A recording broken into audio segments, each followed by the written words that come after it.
Germany Berlin நகரில் நீண்ட காலமாக வாழ்ந்து வந்த குடும்பம் ஒன்று பத்திரப்பதிவின் போது கவனிக்க தவறிய சிறிய தவறு காரணமாக சொந்த வீட்டை இழக்கும் நிலைக்கு தள்ளப்பட்டுள்ளனர்.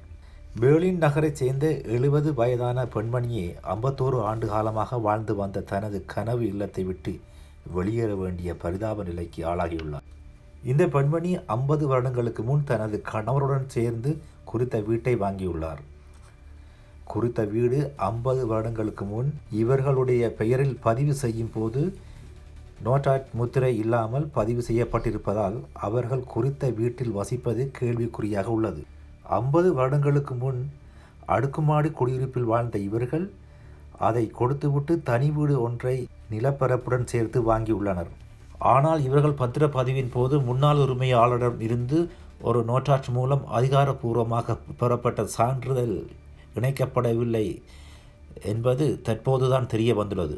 குறிப்பாக கிழக்கு ஜெர்மனி ஒன்றாக இணைந்த பிறகு சட்டங்கள் கடமையாக்கப்பட்டு இருந்ததாகவும் வீடு அல்லது காணி போன்ற சொத்துக்களை வாங்கும் போது அது சட்டபூர்வமாக இருப்பதற்கு பத்திரப்பதிவின் போது நோட்டாட்டிடமிருந்து அதிகாரப்பூர்வமாக பெறப்பட்ட சான்றிதழ் இணைக்கப்பட வேண்டும் என்பது சட்டமாகும். எனினும் இதை பற்றி அறிந்திராத இந்த பெண்மணி சிக்கலில் உள்ளார். புதிய விதிகளின்படி பழைய ஒப்பந்தம் செல்லுபடியாகாது. தற்சமயம் அந்த வீட்டை தனது மகளின் பெயரில் வங்கியில் அடகு வைக்க சென்ற போதே உரிமையாளரிடமிருந்து அதிகாரப்பூர்வமாக அங்கீகரிக்கப்படவில்லை என்பதை வங்கி அதிகாரிகள் கண்டுபிடித்துள்ளனர்.